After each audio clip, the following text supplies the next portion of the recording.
আমাদের স্টুডিওতে উপস্থিত আছেন ব্যারিস্টার মীর মোহাম্মদ হেলাল উদ্দিন, কেন্দ্রীয় সহ সাংগঠনিক সম্পাদক বিএনপি, এবং অ্যাডভোকেট আবু হেনা রাজ্জাকি, রাজনৈতিক বিশ্লেষক। মূলত বেগম জিয়ার অসুস্থতা এবং নির্বাচন দুটি প্রসঙ্গই আসছে। বেশ কিছুদিন যাবৎ, আজকে 10 দিন যাবৎ বিএনপি চেয়ারপারসন বেগম খালেদা জিয়া সিসিউতে ভর্তি আছেন। তার অবস্থা সংকটাজনক, এই ধরনের বক্তব্য বা আমরা জানতে পারছিলাম তার চিকিৎসকদের মাধ্যমে। আর তার অসুস্থতার মধ্যে আবার নির্বাচন প্রসঙ্গটা আসছে, যেহেতু নির্বাচনের সময় খুব কাছাকাছি চলে এসছে। অনেকে বলছেন যে তার অসুস্থতা, তাকে তিনি ফিরে আসলে হয়তো তফসিলটা একটু পরে হলে ভালো হয়। এই ধরনের বক্তব্য নানাভাবে আসছে। প্রথমে আমি মীর হেলালকে দিয়ে শুরু করতে চাই। হেলাল ভাই, একটু আমাকে বলবেন, 10 দিন ধরে সিসিতে বেগম জিয়া আছেন, তার অসুস্থতা নিয়ে আশাবাদী চিকিৎসকরা আজকে কিন্তু জাহিদ ভাই ব্রিফ করেছিলেন। তো তার লন্ডন যাওয়াও কিন্তু পিছিয়েছে। তো আপনি কিন্তু বিএনপি নেতা হিসাবে আপনি আমাকে জানাবেন যে আসলে কবে নাগাদ তিনি যেতে পারেন, বা তার অবস্থা এখন সর্বশেষ কি অবস্থা, কেন আটকে আছে, যেতে পারছেন না, সেটাও যদি আমরা জানি। আপনাকে ধন্যবাদ। সম্মানিত সহ-আলোচক সহ যারা দর্শক আছেন সবাইকে শুভেচ্ছা জানাচ্ছি। আজকে আমাদের দলের স্ট্যান্ডিং কমিটির অন্যতম সদস্য এবং আমাদের বেগম জিয়ার, দেশনেত্রী বেগম খালেদা জিয়ার যিনি কোঅর্ডিনেট করছেন চিকিৎসার এই টোটাল প্রসিজিওরটা, doctor Z M Zahid Hossain সাহেব একটা ব্রিফিং করেছেন। সর্বশেষ যে ব্রিফিং, এখানে উনি খুব পরিষ্কারভাবে কিন্তু আপনি যে প্রশ্নগুলো করেছেন সেটার উত্তর দিয়েছেন। উত্তরটা হলো এরকম: ওনার মেডিসিনে উনি রেসপন্ড করছে, তবে ডাক্তাররা যারা দেশি বিদেশি বিভিন্ন জায়গা থেকে ডাক্তাররা এসছে, ইউকে থেকে এসছে, চায়না থেকে এসছে, তারপরে আমেরিকা থেকেও এসছেন, প্লাস আমাদের দলের চেয়ারম্যান, ভারপ্রাপ্ত চেয়ারম্যান জনাব তারেক রহমানের সহধর্মিণী বিশিষ্ট কার্ডিওলজিস্ট ডক্টর জুবেদা রহমানও এখানে এসছেন সার্বিক প্রসেসটাকে মনিটর করার জন্য। এবং বাংলাদেশের যারা ওনার সিনিয়র দায়িত্ব ডক্টর ছিলেন, ওনারাও এখনও বোর্ডে কাজ করছেন। তো ওনারা বলছেন যদিও মেডিসিনের রেসপন্সিভ, কিন্তু এখন ওনাকে বিদেশে মানে এয়ারলিফট করে নেওয়ার মতো ওনার ফিজিক্যাল স্টেবিলিটিটা আসে নাই।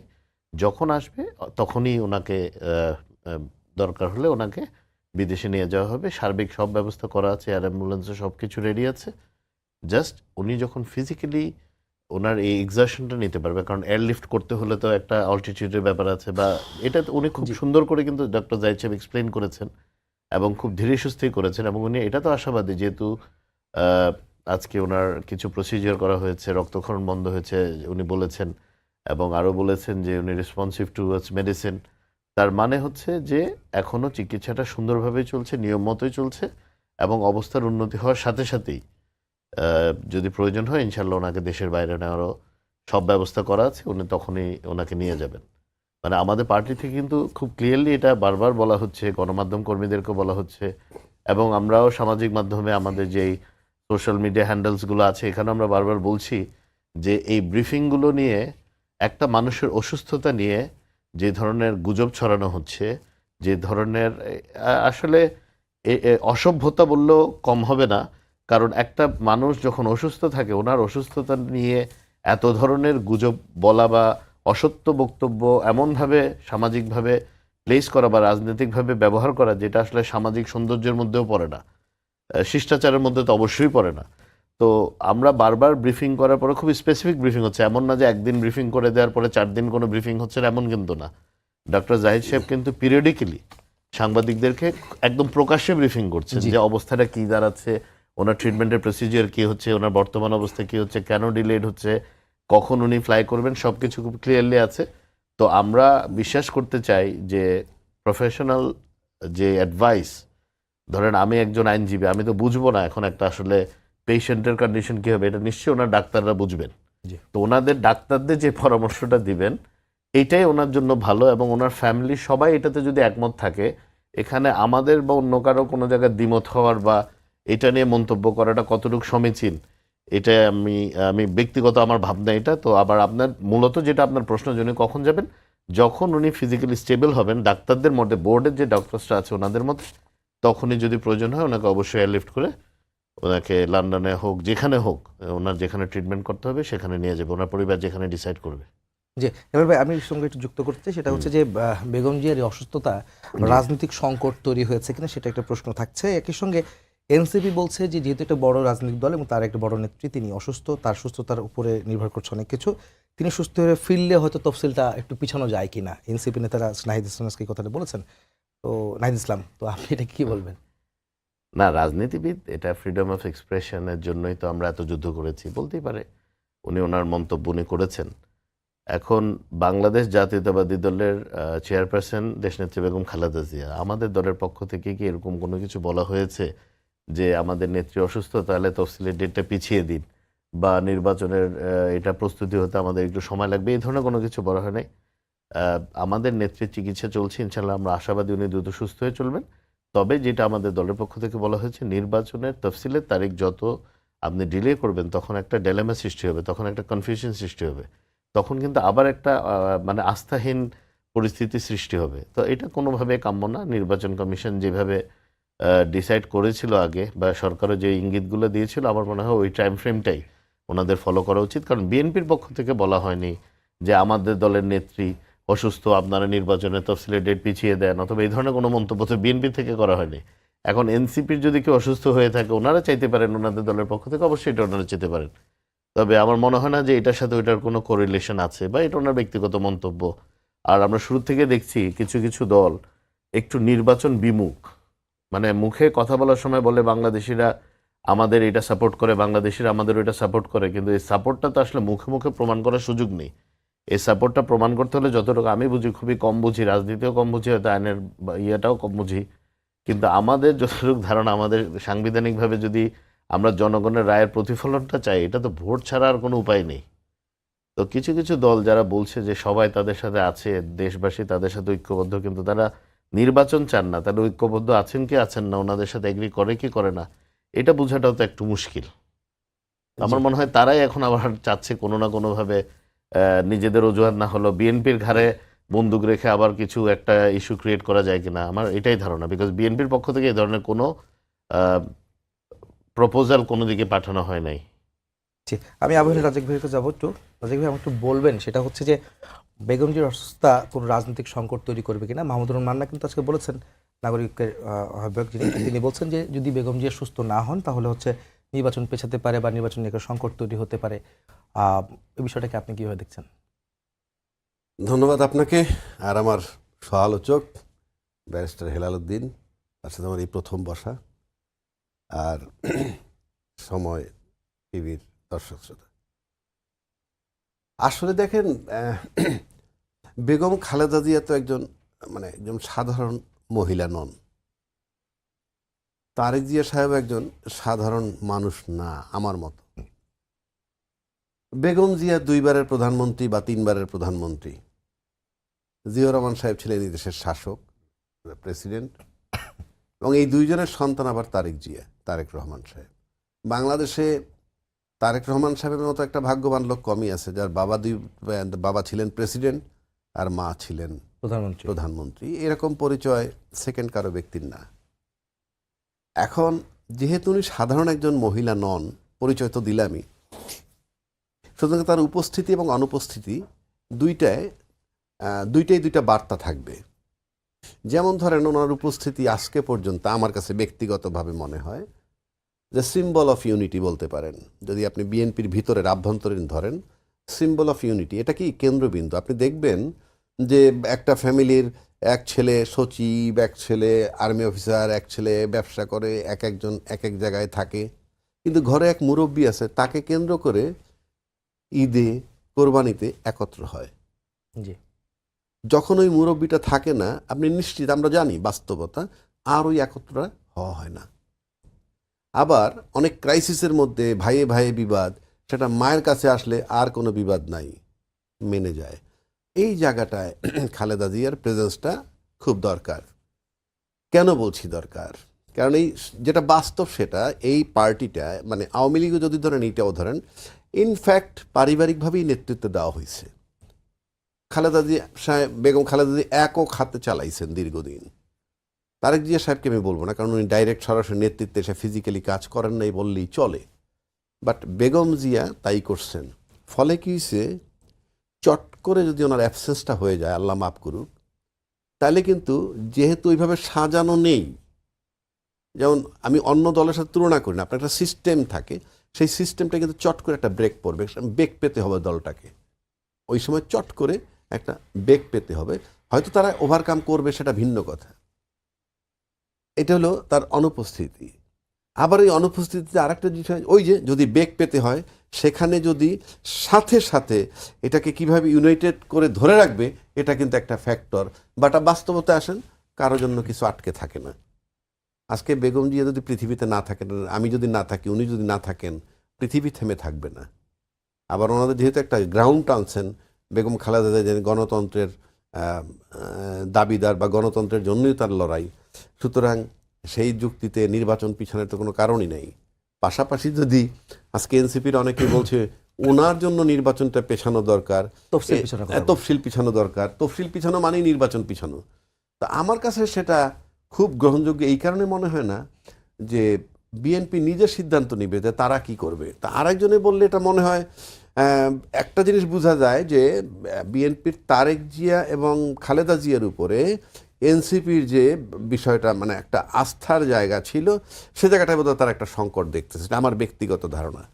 আর সে কারণে হয়তো তারা এটা বলতে পারে, সেটা নিয়ে আমার কোনো আপত্তিও নাই বা কিন্তু তার কারণে তফসিল, নির্বাচনের তফসিল পিছানোটা, ওটা এদের দাবি করাটা আমার কাছে খুব যৌক্তিক মনে হয় না।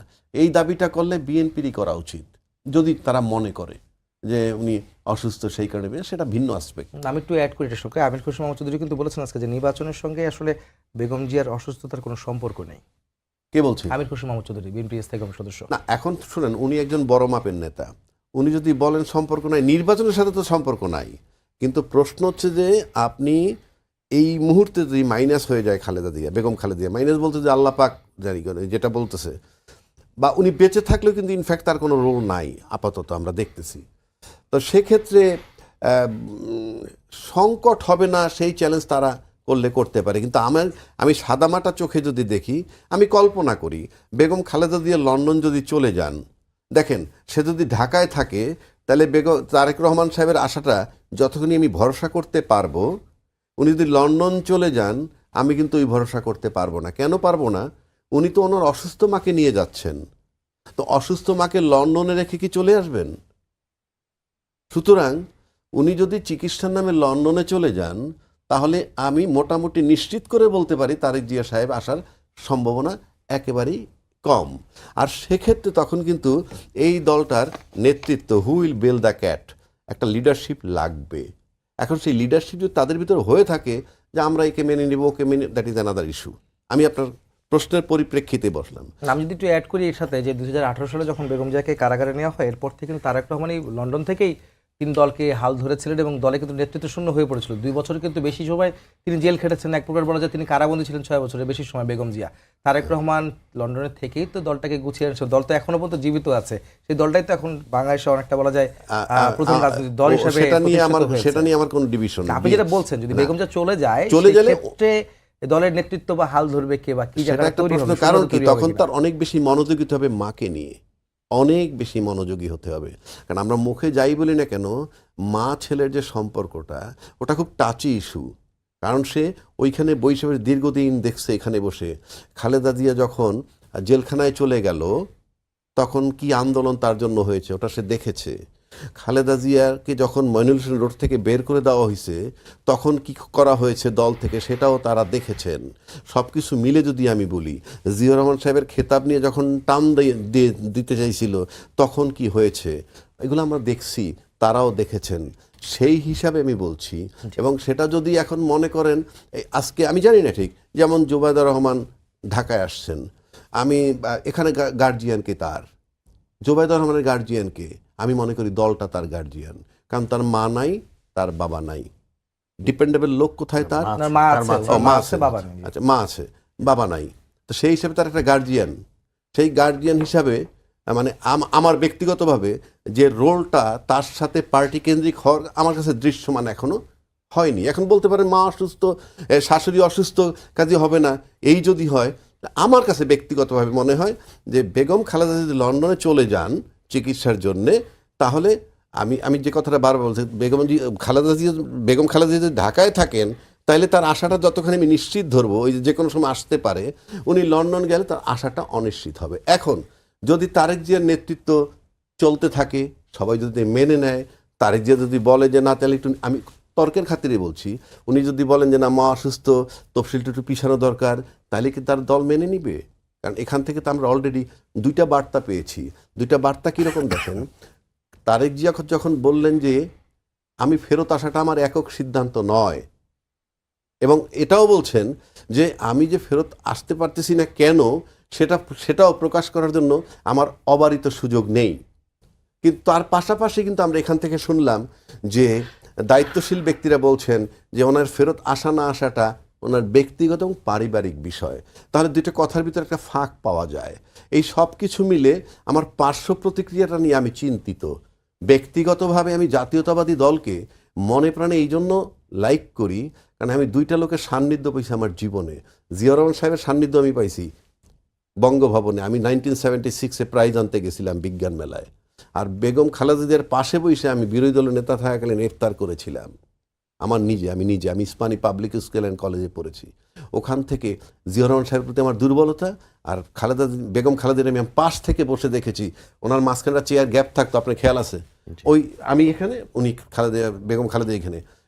আমি দেখেছি তার দৃঢ়তা এবং তার যে একাগ্রতা, তার যে ফিলিংস ফর দ্য নেশন, সব কিছু দেখেছি। তো এনসিপি ওই জায়গাটায় বোধহয় ভর করতে চায়, তাই ওই জায়গাটা বলছে, মানে এনসিপি মনে প্রাণে চাচ্ছে, আস্থার ব্যাপার এটা। তো সে কারণে তার চাওয়াটা যৌক্তিক না, কারণ নির্বাচন পিছাবে কি পিছাবে না, তফসিল পিছাবে কি পিছাবে না, বেগম খালেদা জিয়ার কারণে পিছাবে কি পিছাবে, এটা দলের সিদ্ধান্ত। তবে আমার কাছে ব্যক্তিগতভাবে মনে হয় যে বেগম খালেদা যদি লন্ডনে চলে যান চিকিৎসার নামে, এবং তারেক জিয়া না আসার সম্ভাবনাটা হয়ে যাবে তখন, এবং আমার কাছে মনে হয় দলের ভিতরে পার্শ্ব প্রতিক্রিয়া অবশ্যই হবে, না হইলে ভালো। যদি আমি এটির সাথে প্রশ্নটা সম্পর্ক করতে চাই, সেটা হচ্ছে যে কিছু কিছু দল, নির্বাচন বিমুখ দল, তারা বিএনপির ঘাড়ে বন্দুক রেখে সুবিধা আদায় করতে চায় বা এই ধরনের বক্তব্য দিচ্ছে। সেটা কারা? উনি যেটা বলছিলেন, উনি তার নাম বলেন, বিএনপির ঘাড়ে বন্দুক রেখে সেটা কারা? সেটা হইলো, দেখেন আমি বলি আপনাকে, যারা নির্বাচন বিমুখ বলছে, নির্বাচন বিমুখ অনেকেই হয়ে যাবে, নির্বাচন বিমুখ এখন অনেকেই হয়ে যাবে, কারণ ইতিমধ্যে সিদ্ধান্ত হয়েছে যে বিএনপির দল থেকেও যদি কোনো ছোট ছোট দলের ব্যক্তিদেরকে আসন দেওয়া হয়, কিন্তু নির্বাচন করতে হবে তাদের নিজস্ব প্রতীকে। এই নিজস্ব প্রতীকে ভোট দেওয়ার যখন নির্বাচনের কথা আসছে, তখনই বহু লোকের চেহারা ফ্যাকাশে হয়ে গেছে। এবং অল্প সময় এটাও শুনতে পারেন, নির্বাচনের পিছনের দাবি তারাও যে তুলবে না, আমি জানি না ঠিক, এটা আমি এই জন্য আমি সাধারণত এই ধরনের কথা বলি না। কারণ হচ্ছে কি, বিএনপি একমাত্র বড় দল এখন, মানে নির্বাচন করলে বিএনপির বিজয় মোটামুটি নিশ্চিত। তারপরে নির্বাচন দিতে হবে, জন্য অত বড় চ্যালেঞ্জ আমি করি না, বাট আমার তো দেখা আছে, সে কারণে তাদের বিজয় মোটামুটি নিশ্চিত। আর বিএনপির ঘাড়ে বন্দুক রেখে যারা বিএনপির প্রতীক নিয়ে নির্বাচন করার সুযোগটা পাইতো, এর আগে পেয়েছিল যারা, আজকে সেই সুযোগটা নাই। সুতরাং আপনি আলটিমেটলি আপনি যখনই গিয়ে বলবেন যে আমার বিএনপি সমর্থিত, তারে ভোট দেওয়া, গিয়ে যখন দেখবে তার মার্কা কলম, ওগুলা পিপল উইল ফরগেট ইট। ওই কাজেই তাদের এখন চেহারা। কারণ হলো, আমি বলি, গত 8 মাস যে সংস্কার এবং ঐক্যমত্যের কমিশন হয়েছিল, সেখানে যে সমস্ত দল গিয়া ওখানে কথা বলেছে, তারা কিন্তু নির্বাচনের পর তারেক রহমান সাহেব তো দূরের কথা, ওই হেলাল উদ্দিন সাহেব এমপি হইলেও ওই কিনার দিয়েও যেতে পারবে না।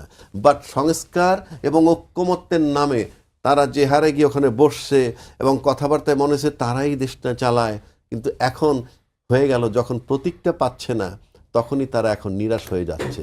সুতরাং সময়ের ব্যবধানে, এবং এদেরকে কেন দল নিত সবসময়, কারণ এরা ওপিনিয়ন দিলে, আর কিছু না হোক, ডিস্টার্বিং ওপিনিয়ন তারা দিতে পারে।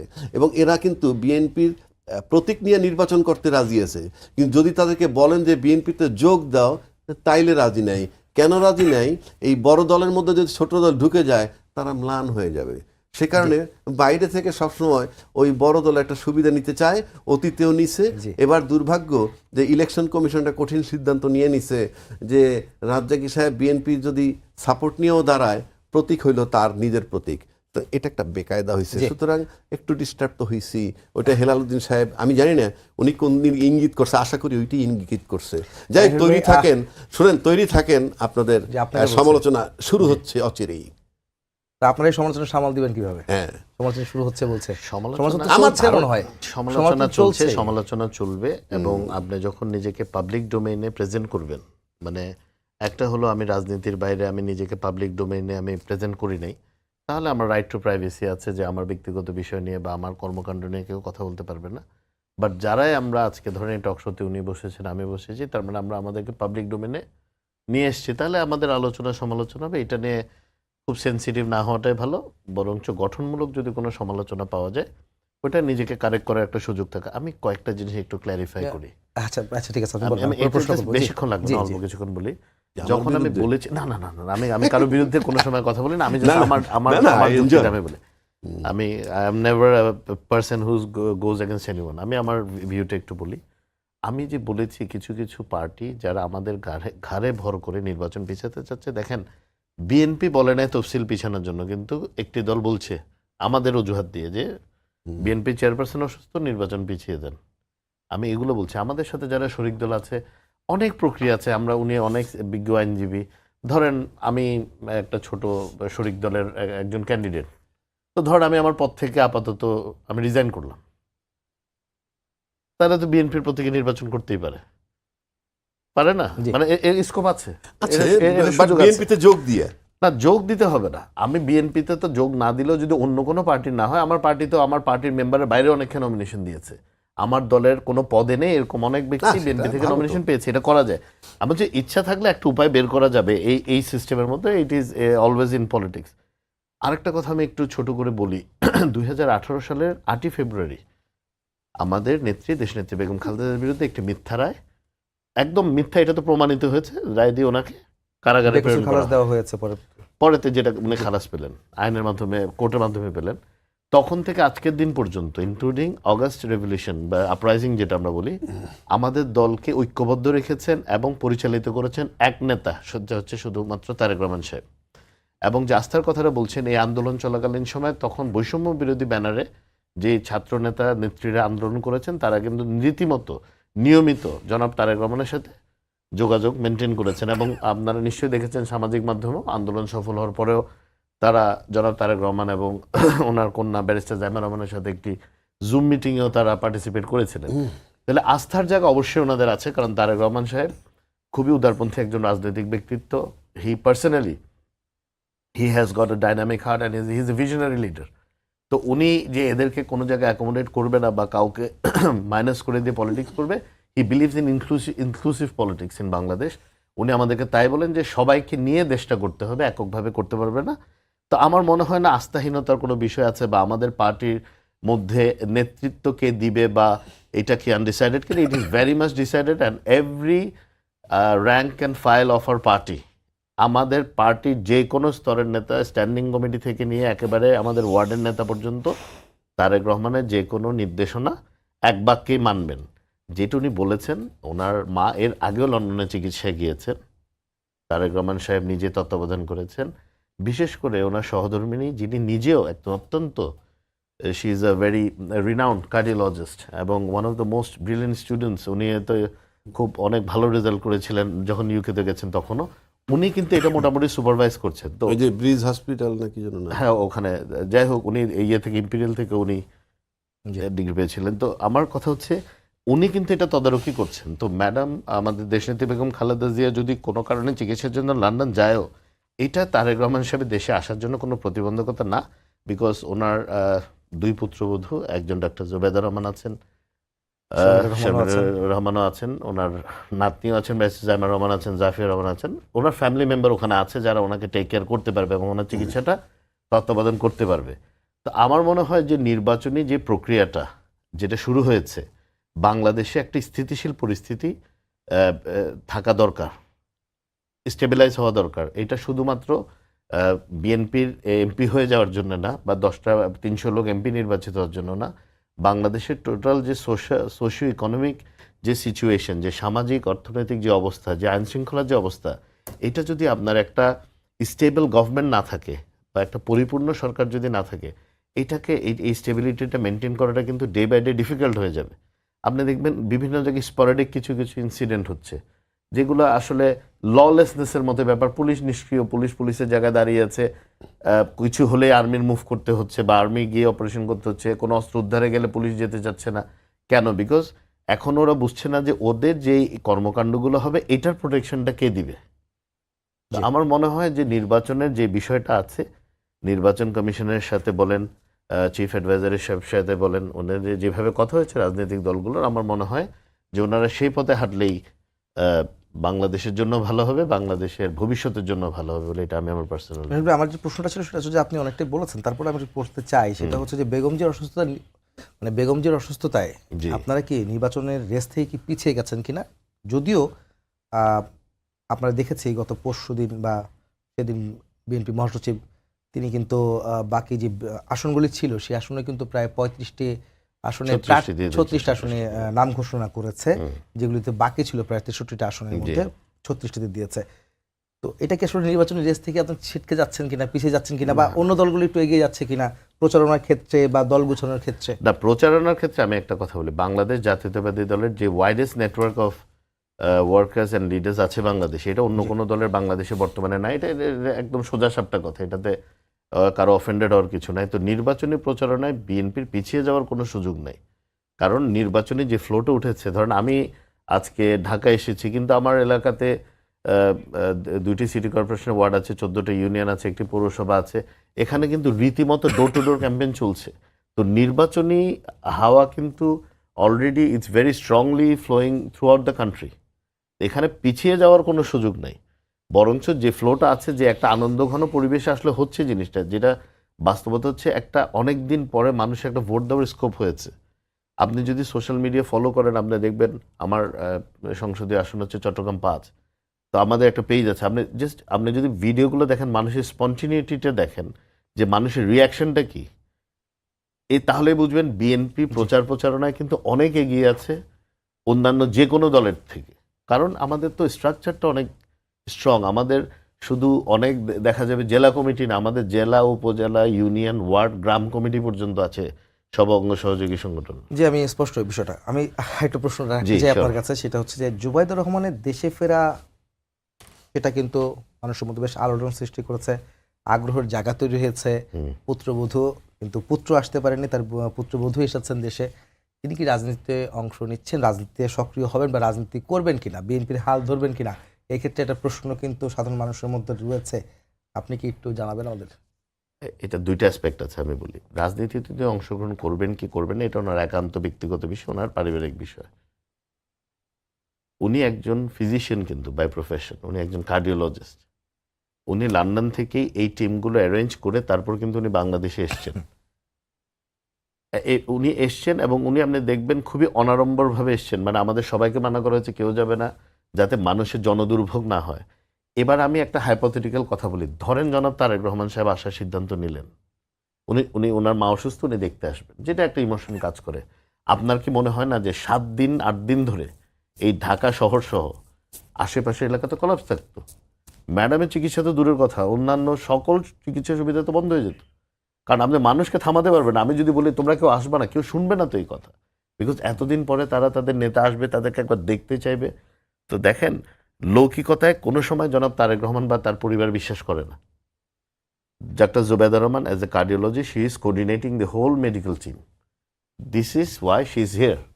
এটা উনি ওনার শাশুড়ির বা আমাদের জনাব তারেক রহমান সাহেবের মায়ের সুচিকিৎসা যেন নিশ্চিত করা যায়, প্রপারলি যেন কোঅর্ডিনেট করা যায়, উনি এসছেন। সাথে সাথে ওনার ছোট ছেলের বউ ওনার সাথে আছেন, আমাদের নেত্রী, দেশনেত্রী বেগম খালেদা জিয়ার সাথে আছেন। তো ওনারা এসছেন কিন্তু টু কিওর হার, যে সর্বোচ্চ চেষ্টা করছেন যেন ওনাকে সুস্থ করে তোলা যায়। এখন রাজনীতি করবেন কি করবেন না, এটা তো একান্ত ব্যক্তিগত বিষয় বা ওনাদের পারিবারিক বিষয়। তবে এসছেন কিন্তু শুধুমাত্র যে ওই মেডিকেল টিম ইউকে থেকে এসছে, মেডিকেল টিম আমেরিকা থেকে এসছে, তারপরে ব্রিজ হসপিটাল থেকে কনসালটেন্ট বারবার করেছে, চায়না থেকে এসছে, এই সবগুলো টিমকে আমাদের দেশি টিমের সাথে কোঅর্ডিনেট করে, যারা ইউকেতে চিকিৎসা করেছিলেন ওখান থেকে ডাক্তার এসছে। তো এই কোঅর্ডিনেশনটা তো আমাদের পক্ষে বা মহাসচিব সাহেবের পক্ষে করা, তো এই কোঅর্ডিনেশনটা করাটা তো সম্ভব না। উনি ওই জন্য এসছেন, এটা আমি মনে করি। জি, আমি একটু রাজনীতি ফিরতে চাই। রাজ্জাক ভাই একটু আমাকে বলবেন, সেটা হচ্ছে যে আজকে বিভাগীয় সমাবেশ শেষ করলো জামাত নেতৃত্বাধীন যে 8 দলীয় জোট, ইসলামিক দল, যে জোটটা হয়েছে 5 দফা দাবিতে। আপনি কি মনে করেন যে নির্বাচনের তফসিল যখন ঘোষণা হতে যাচ্ছে দ্বিতীয় সপ্তাহের মধ্যে, 5 দফা দাবিটা একটু বললেন সাথে?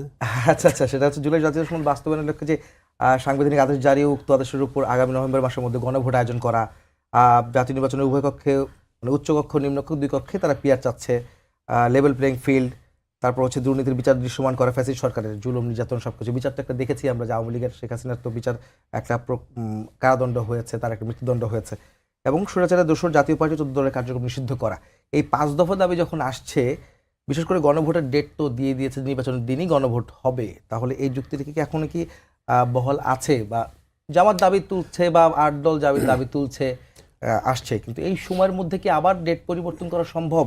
বা উচ্চকক্ষে নিম্নকক্ষে পিয়ারের বিষয়টি, সেটিও কি এখন সম্ভব করা নির্বাচনের আগে? বিষয়টা হচ্ছে রাজনীতির ক্ষেত্রে আপনি যে কোনো সময় যে কোনো আন্দোলন করতে পারেন, সেটা আপনার অধিকার আছে, এটা নিয়ে কোনো বান নাই, নো কনস্টিটিউশন। আমি এই দাবি করছি, দাবি যৌক্তিক না অযৌক্তিক, দিস ইজ সেকেন্ড কোশ্চেন। আমি জোর করে দাবি আদায় করব, এটা কিন্তু রাজনীতিতে হয়, জি, কোনো সন্দেহ নাই। যেমন আজকে যেমন ভাই বললেন জনগণ ভোট দিতে পারে না, দীর্ঘদিন ভোট দিতে পারে না। এখন এই যে ভোট দিতে পারে না, এইটা কি আমি 100% লোকের পক্ষে বলতে পারি, নাকি আমি আমার দলের সাথে সম্পৃক্ত যতজন জনগণ? যেমন এনসিপি বলতেছে, কয়জন জনগণ তার সাথে আছে দ্যাট ইজ ইমমেটেরিয়াল, বাট এনসিপি বলতেছে নির্বাচনের তফসিলটা পিছাইতেছে, চায় বেগম খালেদা জিয়ার দোহাই দিয়ে, ফর এক্সাম্পল। তার মানে নির্বাচন থেকে একটু সরে যেতে চায়, তা নাহলে তো আপনি তো তাহলে তাদের সংখ্যাও তো কিছু আছে, কয়জন আছে আমি জানি না, আছে। জামাত, ওনারাই বলছেন যে জামাত নাকি ইয়েতে প্রভাব করতেছে, প্রশাসনের মধ্যে প্রভাব বিস্তার করতেছে, তারা সবসময় বিএনপি নানান জায়গায় বলে। তাহলে প্রশাসনের মধ্যে যদি জামাতের প্রভাব থাকে, তাহলে সেখানে লেভেল প্লেইং ফিল্ড নিয়ে তো একটা প্রশ্ন আসেই। প্রশাসন যদি জামাত কন্ট্রোল করে, সেটার ভিতরে ঢোকে, এটা যদি অভিযোগ বিএনপির পক্ষ থেকে হয়, তাহলে আপনার লেভেল প্লেইং ফিল্ড নিয়ে প্রশ্ন থাকেই। দ্বিতীয় কথা হচ্ছে, সর্বোচ্চ দল, সবচেয়ে বেশি দল, বড় দল যদি বিএনপি, কত পার্সেন্ট লোক রিপ্রেজেন্ট করে? আমাদের অতীত জরিপ যেটা আছে 35% ফর এক্সাম্পল, বাকি 65% তো তারা রিপ্রেজেন্ট করছেন না। কাজী 100 ভাগ লোক ভোট চাচ্ছে, সেই চ্যালেঞ্জটা করা যায় না। আমরা ভোট চাচ্ছি, এবং এই ভোটটা আমি মনে করি বিএনপির উচিত অধিকার আদায় করে নেওয়া। আপনি ভোটেতে সরতে পারবেন না, আপনাকে ভোট দিন, দ্যাট ইজ পলিটিক্স, আপনাকে আদায় করে নিতে হবে। আমি ব্যক্তিগতভাবে নির্বাচনের সাথে একটু পক্ষে, অ্যাড করতে চাই, 100 ভাগ আমি নির্বাচন চাই। কিন্তু আজকে বলেছেন যে যারা আসলে নির্বাচন করতে করতে জনগণকে বেহুশ করে দিয়েছিল, কিন্তু তারাই এখন নির্বাচন বানচাল করার বা ভণ্ডুল করার চেষ্টা করছে। আপনি এটা কাকে মনে করবেন, যে কাকে বলছে এই কথাটা? এটা আমি জানি না কে বলছে, কথাটা বলছে কে জানি। জামাতের আমির বলেছেন এই কথাটা। জামাতের আমির সাহেব যদি বলে থাকেন, এইটার বেস্ট তথ্য তিনি দিতে পারবেন। আপনার কিন্তু কাছে কি মনে নর্মালি হয়? যদি আপনি আসেন, লেভেল প্লেইং ফিল্ড আছে কিনা, সম্প্রতি একটা রিটও হয়েছে হাইকোর্টে, যেটা রোববার দিন শোনার কথা, এই সময় নির্বাচন একেবারে শেষ পর্যায়ে। হ্যাঁ, পিছানোর জন্য। তাহলে আমার কাছে মনে হয় এই যে রিটটা, আমি রিটে কি হবে না হবে বড় কথা না, দুইটা রাজনৈতিক দল দৃঢ়চিত্তে, কেউ কি বলছে, বিএনপি কি বলতে পারছে লেভেল প্লেইং ফিল্ড সুনিশ্চিত? বলতে পারছে? পারেন নাই তো। জামাত বলতেছে লেভেল প্লেইং ফিল্ড নাই, বিএনপি কি বলছে লেভেল প্লেইং ফিল্ড সুনিশ্চিত? তাহলে আপনার একজন 1 মাস আগে একজন ডিআইজি পালাই গেছে, 1.5 মাসে একজন জেনারেল পালাই গেছে, এটাই তো ইন্ডিকেট করে যে প্রশাসন নাজুক পরিস্থিতি। তা নাজুক পরিস্থিতির মধ্যে ইউনূস সাহেব বলতেছেন পৃথিবীর সেরা নির্বাচন উপহার দিবেন। আমি ইউনূস সাহেবকে চ্যালেঞ্জ করলাম, উনি নির্বাচন করতে পারলে সবচেয়ে উদাহরণস্বরূপ একটা নিকৃষ্ট ইলেকশন উনি উপহার দিবেন। ধন্যবাদ।